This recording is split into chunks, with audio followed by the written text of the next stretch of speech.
26มีนาคม2568นี่ก็เป็นวันพระวันศีลศีลน้อยวันศีลก็คือวันรักษาศีลนั่นแหละเห็นบ่ วันศีลวันพระก็คืออย่าเฮ็ดบาปเฮ็ดโสเฮ็ดไม่ดีให้มารักษาศีลกันมื้อนี้วันศีลเด้อแนวใดมันบ่ดีแนวใดมันขล่ำอย่าไปเฮ็ดให้เข้าวัดเห็นบ่อุบายผู้เฒ่าผู้แก่พระสงฆ์องค์เจ้ายักโคเพิ่นบ่ให้ประพฤติดีแน่วันพระเป็นวันพิเศษนะวันพิเศษคือกันเนาะหาคนพิเศษบุคคลพิเศษเนี่ยวันพระความหมายของวันพระวันประเสริฐบุคคลที่ประเสริฐมาสร้างเจ้าของให้เป็นบุคคลที่ประเสริฐบุคคลที่ทำความดีเห็นบ่เอาก็ศีลมีสิ่งกระตุ้นให้เจ้าของได้ทำความดีมีความรู้สึกว่าเป็นวันพระคนก็ทำบุญเนี่ยเสือบาตรว่าวันพระมื้อนี้แนวกินเสือบาตรเนี่ยโคก็น่านะเห็นบ่ เป็นวันจิตใจที่ก่อให้เกิดบุญเฮ็ดให้เกิดความรู้สึกและลึกถึงความดีมันเป็นสื่อกระตุ้นได้คือกันแต่กับบางคนก็ซื่อๆเนาะซื่อๆอยู่วันพระวันเจ้าก็โอ้ยค่อยบ่สน ค่อยสิทำมาหากินค่อยสิเฮ็ดโสอย่างเดียวแล้วค่อยสิเฮ็ดเนี่ยได้ค่อยสิรวยสิมีความสุขไม่ได้สนว่ามันวันนี้มันเป็นวันที่สิกระตุ้นให้เจ้าของเนี่ยมีจิตสำนึกแนวใดนะก็บ่มีประโยชน์นะบ่มีประโยชน์ต่อคนที่บ่ได้ศรัทธาในพุทธศาสนาโดยเฉพาะวันพระเฮาก็ซื่อบ่มีความคิดว่ามันสำคัญอีหยังดอกมันเจ้าพุทธก็เห็นความสำคัญของวันพระก็เป็นที่ถ่ายทอดกันมาเนาะเนี่ยครูก็บ่วันพระพ่อแม่ปู่ย่าตายายก็วันพระให้คันล่ำแนวนั้นแนวนี้ให้ทำบุญเข้าวัดทิศบุญอุทิศกุศลให้พ่อให้แม่ปู่ย่าตายายที่ล่วงลับก็มาทำกิจกรรมกันในนี้แหละก็เป็นวันพระเอากับพระสวดมนต์แน่จักหน่อยนะมันก็ได้เกิดบุญขึ้นในสวดในกายเนาะในแผ่เมตตาไปกันทุกอย่างเลยมีประโยชน์มากระตุ้นเตือนจิตให้เกิดการปรุงแต่งในทางบุญกุศลใส่ให้เป็นก็ได้บุญนั่นแหละใส่บ่เป็นก็ได้บาปได้เขามาวัดบางเทีก็ได้บาปเลยมาโสนมาหายมาโกรธมานินทาละมาเบิ่งมาจอบเข้ามาวัดเป็นมาจอบเบิ่งพระเบิ่งอาจารย์เบิ่งครูบาเบิ่งเมซี่เป็นใดเนาะมีแม้นนี่เนาะเป็นบาปมาต้องเข้ามาฟังธรรมนี่สวดมนต์จิตใจสงบลมเย็นอันนี้แหละเป็นว่าบุญบุญคือการที่จิตใจเฮามันสงบระงับจากกิเลสตัณหาระงับจากความโลภความโกรธความหลงนั่นแหละชื่อว่าบุญเป็นชื่อของความสุขพระพุทธเจ้าเป็นว่าภิกษุทั้งหลายบุญเป็นชื่อของความสุขเธออย่าได้รังเกียจบุญเลยอันนี้เห็นปะจนขวนขวายในการทำบุญนี่แหละเฮาก็ผู้ใดมีศรัทธาในบุญเขาก็สิขวนขวายในการทำบุญชื่อว่าบุญก็คือว่าชื่อของความสุขนั่นแหละสุขโขปุญญสะอุจโยเห็นปะการสะสมบุญนำสุขมาให้เนี่ยทุกโขเนี่ยบาปการทำบาปนะทุกโขก็คือทุกข์นั่นแหละการทำบาปนำทุกข์มาให้เห็นปะก็ทำบุญหรือทำบาปนะเฮาก็ได้เห็นปะวันพระก็เลยเป็นวันที่เฮามีจิตสำนึกการชาวพุทธเฮามีวันสำคัญหลายๆวันนั่นแหละเนาะก็สุดท้ายก็คือการที่เฮามาร่วมกันทำกิจกรรมที่ก่อให้เกิดบุญบอกว่าวันพระวันบุญเข้าสร้างบุญเดือน3บุญเข้าประดับดินเดือนวันเกิดหรือว่าสงกรานต์อย่างนี้นะคนที่จิตศรัทธาในบุญกุศลเขาก็สิมุ่งมาในทางวัดบ่ได้มุ่งในทางโลกที่ได้วันนั้นวันนี้ก็สิกินเหล้าเมายากันอันนี้ทางโลกเนาะ เขาก็สิมุ่งไปในทางที่สิได้เสพสิได้มีความสุขนั่นแหละครับรูปเสียงกลิ่นรส แต่ผู้มีศรัทธาในทางบุญกุศลก็หากิจกรรมที่จะกระตุ้นในการทำบุญกุศลบอกว่าวันเกิดว่าวันสงกรานต์ก็มีแต่มุงที่เข้ามาวัดเห็นปะมันต่างกันมุมมองคือเราได้มูจักวันพระบางคนก็เข้ามาพระวันพระก็มาทำบุญบางคนก็มารักษาศีลคนก็มาภาวนาเนี่ยจุดหมายก็ต่างกันเพราะว่าอย่างเพราะว่าความเห็นสติปัญญาในการที่จะเอาประโยชน์นะเอาประโยชน์จากวัด คือมันก็ต่างกันเอาประโยชน์จากการที่ได้เข้ามาพบพระพุทธศาสนาต่างกันคือเฮามีวัตถุบางคนก็ใช้มีเป็นเห็นบ่ก็บ่ได้ประโยชน์คือได้รถมากก็มาจอดซื้อบ่ใช้ประโยชน์อันนี้ก็คือว่าบ่ได้ประโยชน์เห็นบ่มีอยู่มีรถอยู่แต่บ่ได้ใช้มีเงินอยู่บ่ได้ใช้หรือว่าใช้ในทางผิดก็บ่เกิดประโยชน์ใช้ไปกินเหล้าในนี้ล่ะซื้อเหล้ากินแห่งเกิดโทษแม่นบ่ก็ถือว่าเป็นผู้มีปัญญาใช่ป่ะฉะนั้นผู้มีปัญญาเพิ่นเหลือใช้ในสิ่งที่มันมีประโยชน์เสีย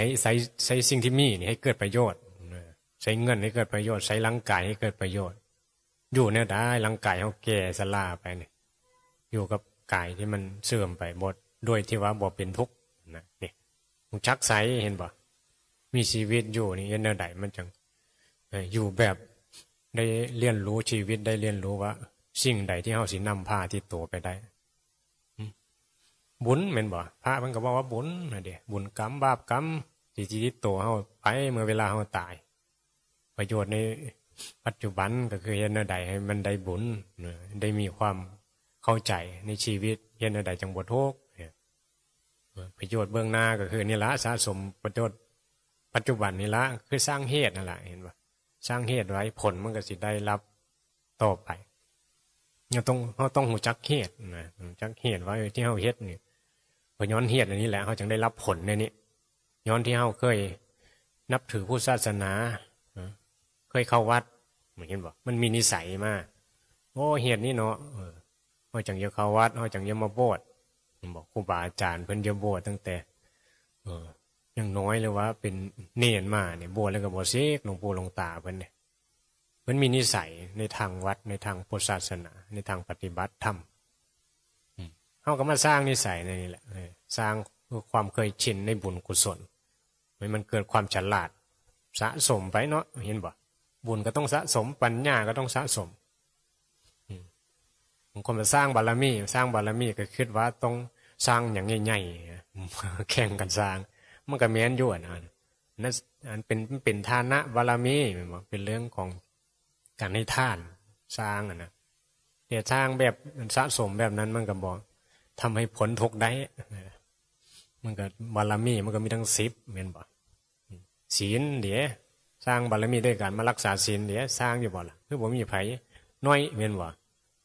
ส่วนมากนี่พุ่นน่ะการสร้างอย่างกันแห่กันเฮ็ดอันนี้แหละบารมีมาสร้างซอยกันเด้อสร้างศาลาสร้างกุฏิวุดบ่อเฮ็ดหยังในวัดว่าเพิ่นว่าสร้างมันก็แม่นนั่นแหละฐานะบารมีแต่สำคัญเนี่ยคนเฮามันบ่มีปัญญานะบ่มีปัญญาบารมีตรงนี้แหละขาดความรู้คำว่าปัญญาก็คือความบ่เข้าใจในสังขารปัญญาบารมีก็เลยบ่มีเฮ็ดหยังไปก็ว่าสิมีเฮาได้สิมีเฮาเป็นถ้ามีปัญญาบารมีมันก็สิเห็นว่าการทำหยังสร้างหยังเนี่ยมันเป็นประโยชน์บ่เห็นบ่สร้างไปมันใช้ประโยชน์ได้อยู่บ่โบสถ์หลังนี้ใหญ่10 ล้าน100 ล้านสร้างมาแล้วเพิ่นใช้ประโยชน์หยังอยู่บ่ไปสร้างไปเฮ็ดหยังเห็นบ่เฮ็ดกับข้าวมาบ่กินเฮ็ดมาเฮ็ดหยังบ่เนี่ยซื้อรถมาบ่ขี่ซื้อมาเฮ็ดหยังมันก็ต้องหูจักคิดเป็นคนฉลาดแม่นบ่นั้นสร้างอย่างก็สร้างให้มันได้ใช้มันก็นั่นแหละคืออานิสงส์คือการใช้ซื้อมาแล้วได้ใช้มีอานิสงส์ได้ผลก็คือการได้ใช้เกิดประโยชน์แล้วเอากับเขาถวายพระคุณเจ้าเพิ่นได้ฉันโอ้นี่อานิสงส์ได้แหละเห็นป่ะถวายอย่างมานี่เพิ่นได้ใช้นั่นล่ะก็ให้เกิดประโยชน์นั่นล่ะคืออานิสงส์ผลเฮ็ดให้เพิ่นได้มีร่างกายแข็งแรงได้มีสุขภาพ มีอายุวันนาสุขภาละในการประพฤติปฏิบัติธรรมเนี่ยเป็นการส่งเสริมเห็นปะส่งเสบียงเลี้ยงอาหารพระคุณเจ้าสมณะชีพพราหมณ์เพื่อให้อยู่ได้สำหรับภาวนาเขามีความเข้าใจในนี้ญาติโยมก็เลยทำบุญเห็นปะส่งเสบียงมีการสร้างบารมีด้วยการสร้างกุฏิให้เพิ่นอยู่สำหรับภาวนาเขาต้องมุ่งไปในการภาวนาส่งเสริมเพิ่นนะพระแม่ชีแม่พราหมณ์มาอยู่วัดเขาต้องเข้าใจแนวนี้สร้างใหญ่โตแล้วเขาจะได้บารมีเข้าไปสังเกตเบื้องหนุนได้ประโยชน์อย่างใช้ประโยชน์อย่างจักโบสถ์หลังใหญ่ๆนั้นเม่นบ่มาสร้างกุฏิหรือมาสร้างซื่อธรรมะเรียนรู้ธรรมะนี่ให้เข้าใจอุปทานขันธ์อริยสัจนี่มันสิเกิดปัญญาเกิดความเข้าใจในชีวิตเพื่อการศึกษาเรียนรู้อุปทานขันธ์มันก็บ่ทุกข์หูจักกิเลสหูจักเหตุของทุกข์คือมันมีธรรมหมวดที่ว่าสัพพุริสธรรมเนี่ยธรรมอันนี้ก็เป็นธรรมของเฮ็ดให้คนเป็นคนดีคือหูจักว่าอย่างมันโสกับเฮ็ดอย่างมันดีกับเฮ็ดหนึ่งก็คือหูจักเหตุหูจักผลเห็นป่ะผลที่เราได้เนี่ยหูจักตนหูจักตนว่าเจ้าของนี่เป็นผู้ใดควรทำหน้าที่อย่างควรมีการปฏิบัติเนื้อใดเห็นป่ะหูจักเจ้าของรูปแบบเป็นพระเป็นชี้เป็นบาศกบาสิกาควรประพฤติตนในใดหูจักตนเนี่ยหูจักประมาณหูจักประมาณหูจักการกระทำเวลาประมาณเวลาประมาณการกินประมาณนอนหูจักเป็นหูจักการว่าพอดีอะไรหูจักประมาณกันคือมันพอดีเทียบให้มันพอดีนะเงินความพอดีมันก็ต่างกันคือว่าละประมาณของไปของมันก็ว่าพอดีของไปของมันก็เพื่อว่ามันไม่กิเลสอันสิว่าหลายก็บางคนกับบางคนกับบ่พอใจมันบอกบางคนบอกว่าหลายพันดีนะมันเทียดหลายก็คือกินข้าวกินมีท้อเดียวอันนี้แล้วบางคนก็กินหลายเขาว่าพอดีเขาบางคนว่ากินเส้นนี้ก็พออันนี้คือประมาณของไปของมันนะมันก็ต้องส่วนร่วมเขากันมีกำหนดเวลาที่พอดีกันรู้จักประมาณรู้จักการเวลาละเวลานี้ควรประพฤติตนแนวใดนะคือมันร่วมในการที่มาร่วมกันมันก็ต้องรู้ว่าเวลานี้ควรทำอย่างเพราะว่าประชุมชนรู้จักชุมชนรู้จักสังคมนะสังคมวัดสังคมโยมนะต้องมันเป็นสังคมที่ว่าควรอยู่แบบใดควรประพฤติแนวใดนะรู้จักว่าวัดชุมชนนี้ข้าเจ้าอยู่วัดเขาก็ต้องสงบฟังเทียนเขาก็ต้องสงบไม่บอกฟังเทียนเขาก็ต้องรู้จักปิดโทรศัพท์จักเงียบตั้งใจฟังรู้จักชุมชนมาเลยคือรู้จักตนรู้จักเฮียดเท่าไหร่เห็นบอกมันก็อันเดียวในการที่ว่าพิจารณาใจเจ้าของคนปัญญาว่าเป็นธรรมของผู้มีปัญญาสัตตบุรุษธรรมของสัตตบุรุษสัตตบุรุษก็คือผู้ฉลาดนั่นแหละเหมือนว่าเป็นผู้ชายไม่ยิ่งก็เป็นสัตตบุรุษคือกันนั่นแหละคือจิตที่เข้าใจในการประพฤติปฏิบัติในสังคมนะสังคมที่เรามาอยู่นี้ควรประพฤติแนวใดหลวงพ่อเพิ่งก็สิเว้าโดดอกเวลาได้ยินเสียงโทรศัพท์ขึ้นมาเนี่ยแน่บ่ฮู้จักปะซุ่มซ่นทรัพย์บริสธรรมฮู้จักเหตุฮู้จักผลฮู้จักเวลานี้ควรทำตัวแนวใดนะเนี่ยแล้วก็ต้องฮู้จักบุคคลที่เฮาอยู่ต่อหน้าเนี่ยควรประพฤติแนวใดกับเพิ่นอย่างพระเห็นพระเฮาควรประพฤติแนวใดเห็นบ่คนส่วนมากเห็นพระก็คนมีศรัทธาเขาก็สิกราบสิไหว้เห็นพระหยังกายมันบอกพนมมือเว้าเป็นความประพฤติที่อ่อนน้อมมีความเคารพคือว่าจริงๆแล้วมันเป็นอุบายให้ที่การที่นอบน้อมเนี่ยมันเป็นอุบายให้ใจเจ้าของมันลดลดกิเลสสังเกตเบื้องต้นเวลาเฮากราบเฮาไหว้มันสิรู้สึกว่าลดกิเลสนะบ่มีตัวตนนะเห็นป่ะบ่มีความยึดถือว่าเจ้าของนี่เป็นมีตัวมีตนคือเฮาชีวิตเฮานี่อยู่กับสังคมเห็นบอกเขายังสอนให้ทักทายกันก็ไหว้เห็นบอกสวัสดีทักทายมีความใจมันสิมีความสบายเห็นบอกมีความทักทายมันก็สิมีรอยยิ้มออกมา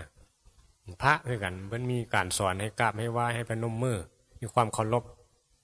มันก็สิมีความรู้สึกสบาย ใจขึ้นมามันเป็นอุบายในการละกิเลสนี่บอกเขาใช้ประโยชน์ให้มันได้เลยเวลาเจอกันไหว้กันนี่ละพระก็ไหว้เพิ่นสอนให้มีความเคารพนับถือกัน มันเป็นการละกิเลสนี่แต่คนทั้งหลายบอกเข้าใจไม่ไหว้เห็นอย่างเขาบางเทื่อก็ไปไหว้ว่าสิได้ประโยชน์จากบุคคลนั้นคือมีอำนาจเขาต้องไหว้นะมีไหว้โดยการญาณเนี่ยนะเคารพโดยความญาณแต่ไม่ได้ไหว้ด้วยปัญญาไม่ได้ไหว้ด้วยการที่ว่าเรียนรู้จิตใจเจ้าของเพื่อละกิเลสเห็นบอกมุมมองตั้งกันได้ไหว้คือกันแต่จิตตั้งกันผู้มีปัญญาเขาไหว้ด้วยความเคารพในพระธรรมคำสอนพระพุทธเจ้าไหว้เพื่อละอุปทานขันธ์ไหว้ด้วยจิตวางเนี่ยบางคนแบบไหว้กับพระพุทธรูปไหว้พระธรรมพระสงฆ์พอยึดพอเห็นว่าหลวงปู่เพิ่นบอกธรรมดาเพิ่นเป็นพระอรหันต์ได้บางคนก็เชื่อนั่นนึกจังไหว้แต่ว่าถ้าเห็นพระนุ่มเน้นน้อยยังกายโอ้ยบ่ไหว้ดอกก็นี่ก็มีเห็นบ่นั่นได้มีเห็นได้กิเลสเจ้าของไม่ได้ไหว้เพื่อละกิเลสแต่ไหว้เพราะต้องการ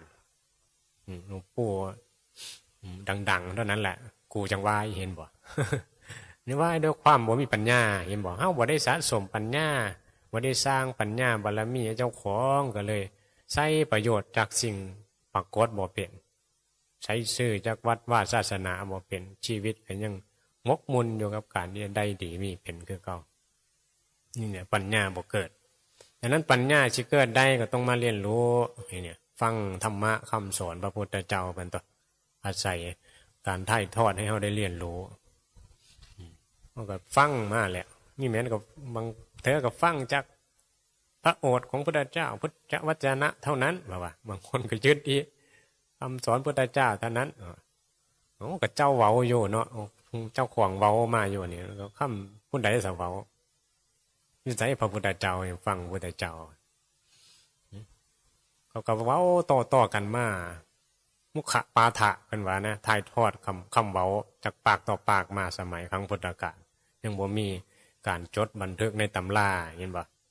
เว้ามาได้เลยได้ถ่ายทอดคำสอนพระอานนท์เพิ่นก็จำคำสอนพระพุทธเจ้าได้พระสูตรนี่เนาะพระสูตรพระธรรมคำสอนพระวินัยกับพระอุบาลีเนาะเป็นหูกับเกี่ยวกับศีลนั่นแหละวินัยศีลบัญญัติเว้ามาอันนี้พระพุทธเจ้าปรินิพพานก็เลยมันสิเหียได้เนี่ยมันสิคาดเขือนก็เลย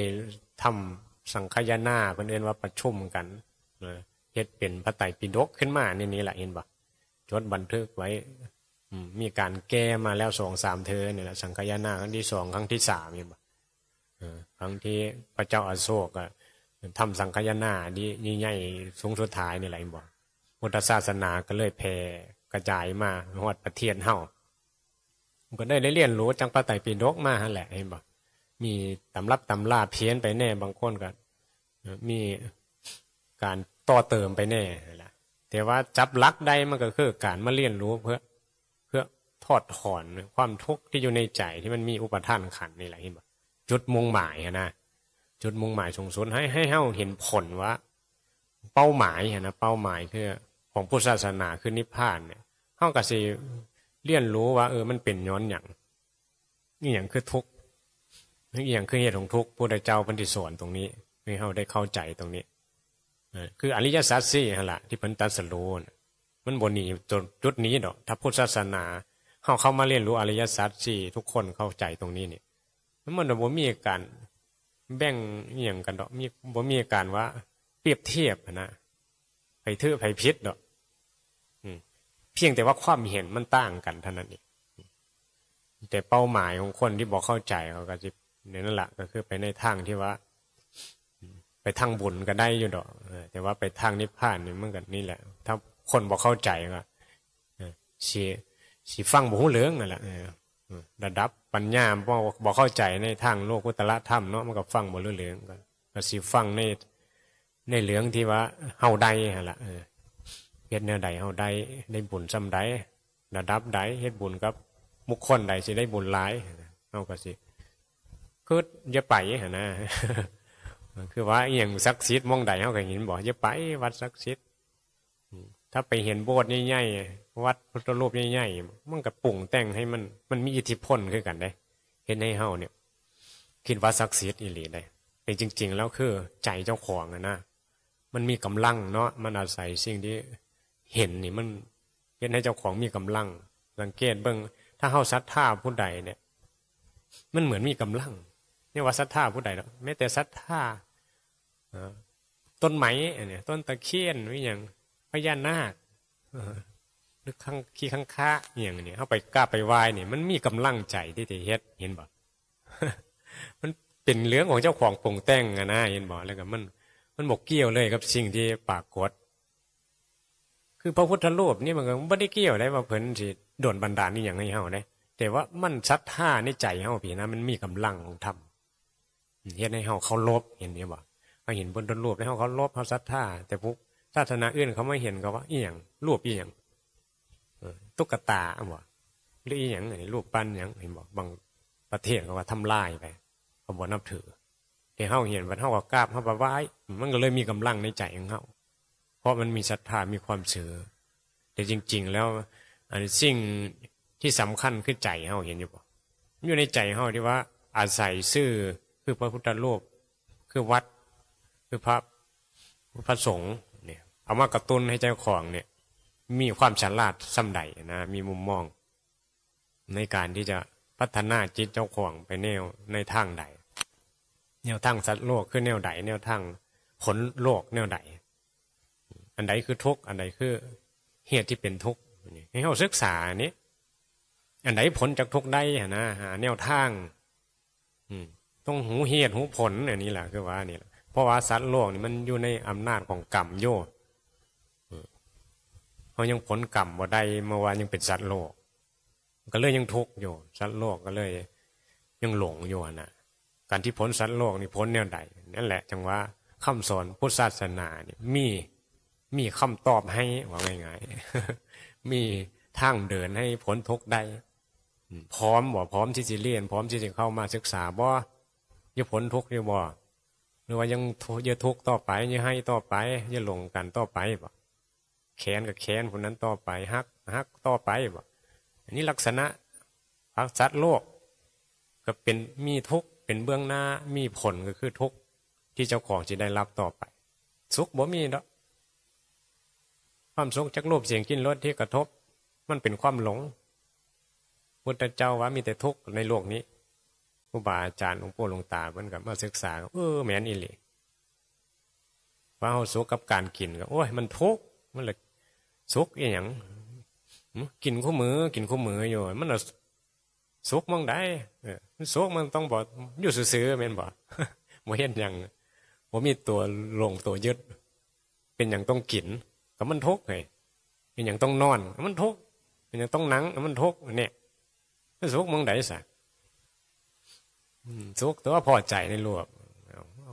มันพอใจมันยึดในจิตมันหลงความรู้สึกเข้าไปเสพซื้อดอกทุกข์มันลดลงซื้อเดี๋ยวนี้มันก็หลงไปในสิ่งต่างๆแล้วทุกข์ในสิ่งที่เฮาพอใจแล้วสิ่งที่เฮาพอใจคือหยังแล้วมันเถียงอยู่บ่เนี่ยนี่แหละเห็นบ่เฮาบ่ศึกษาเรื่องอริยสัจเขามาวัดปัดมีแต่เยอะมุ่งไปเฮาสิได้หยัง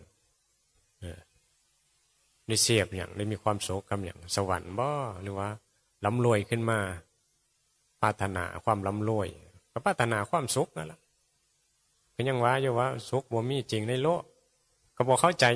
นี่แหละมันเลยว่ามันยากอยู่ในการที่จะเฮ็ดให้คนเข้าใจให้มองโลกว่าโลกนี้มีแต่ทุกข์นะมันเลยต้องใช้ปัญญาพิจารณาจังว่าคนเฮามันบ่ได้ค่อยได้สร้างปัญญาคือปัญญาบารมีให้เจ้าของคือการฟังธรรมนั่นแหละมีแต่สร้างวัตถุมีแต่ฐานะบารมีคือบ่ได้มาศึกษาฟังเทศฟังธรรมนั่นแหละบ่มีผู้มาอธิบายให้ฟังแต่มาอธิบายให้ฟังก็บ่จะฟังเดียวบ่จะศึกษาเดียวบ่ได้มีการน้อมไปพิจารณาก็เลยบ่เกิดปัญญาเนี่ยแหละคือโยนิโสมนสิการอันนี้ก็เป็นภาษาธรรมเนาะโยนิโสการน้อมใจไปพิจารณาฟังธรรมแล้วก็ไปพิจารณา เนี่ยโคเพิ่นเว้าแนวนี้คือเว้าแนวนี้เนาะไปพิจารณาเบิ่งฟังไปมันก็ได้เข้าใจคอยตามมาแหละอันนี้มันปฏิเสธตั้งแต่เห็นแรกมันก็เลยบ่สนใจนะเอ็มบ่อันนี้แหละมันก็อยู่ที่จิตใจของเฮาคือกันได้นะเราต้องสร้างให้เจ้าของเห็นให้มันมีกำลังนะให้มีกำลังใจครูบาอาจารย์มาบอกให้มีกำลังใจในทางธรรมทางพ้นทุกข์แน่อันนี้มันทางมันดีแท้นี่การเวียนว่ายตายเกิดมันเป็นทุกข์